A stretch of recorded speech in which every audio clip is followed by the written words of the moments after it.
Hi there, this is Jim Hawke from Team Hawke Realty.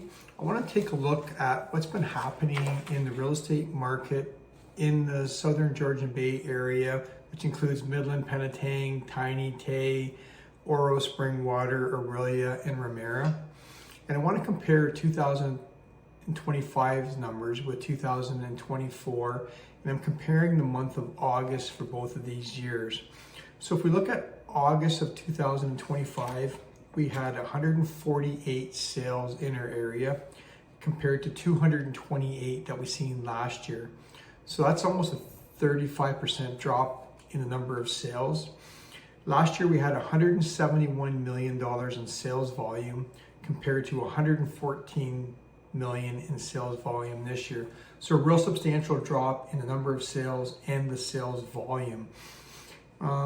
These stats are kind of funny. The average sale price last year was $751,000, and it's showing us that the average sale price this year is $775,000, which, being an active agent in the market, I find that really difficult to see because I know prices have come down substantially, especially since the beginning of the year. The median sale price last year was $650,000. The median sale price this year is $662,000, and we're looking at 608 new listings came into effect last year at this time compared to 526 this year, which is a good thing because we had a lot fewer sales. If we get fewer listings, then it's not going to boost our months of inventory up to the point where it's a difficult market to sell anything in. Average listings, so last year we had 1,562 active listings at the end of August 2024. This year we have 1,781. So we've dropped about 35% in sales, and it looks like we've gone up about 10%, maybe 15% in listings. So that's going to affect our months of inventory, which is going to affect which kind of market that we're actually in right now.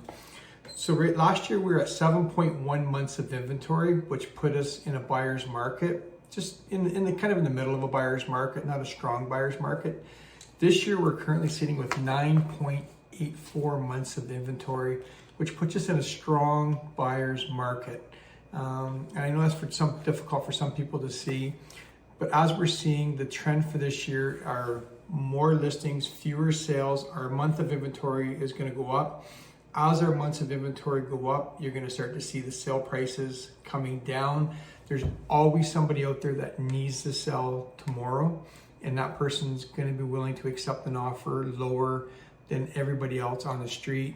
Once that house is sold, that's going to change the market for that area, and the next house is going to have to sell at or close to that price in order to get sold, because buyers are going to compare their house with the one that was just sold, even if that's an unfair advantage. This is the exact opposite of what we saw in 2020 and 2021.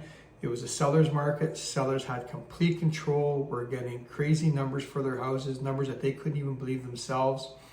But now the buyers have complete control, and they're getting deals on some houses that they can't believe themselves. So it's just a continuation of how our markets change. There's trends go up, the trends go down, and it depends where you're sitting. If you're a seller right now, it's down. If you're a buyer right now, it's up. You got great opportunities, better opportunities that you've had since probably 2012. Interest rates are still at a reasonable level. They're not as low as they were in 2021, but if they get that low, the prices are going to go back up.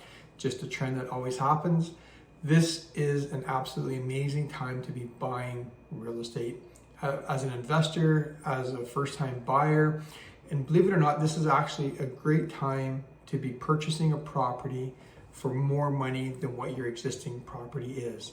This is the best market to do that. 2020, 2021 were not the best markets for buying up. Because if prices go up 10%, then the higher priced property that you purchase just went up more than the house that you're selling. The exact opposite is happening right now. If you're selling something for $600,000 and the price went down 10%, now your house is only worth $540,000. You've lost $60,000 in equity. But if you're purchasing something for $1 million it should have gone down $100,000. So you've actually made up the spread, which would be the 100,000 minus the 60,000. So you should actually make up $40,000 in your pocket in this market if you're buying up. Unfortunately, if you're at that state of life where you're selling a larger home and you want to move into a smaller home or a condo, this isn't exactly the best time for you to do that. An up market is always a better time for you to take advantage of that. If you have to right now, then the market is what the market is and nobody can change that. But it's just good for you to understand that this may not be the best time to buy down, but it is absolutely the best time that we've seen in years. Like I'm going back to 2012, 2013 to actually buy up and get good value in what you're doing. Any questions about this, please feel free to give myself, any one of the agents in my office a call.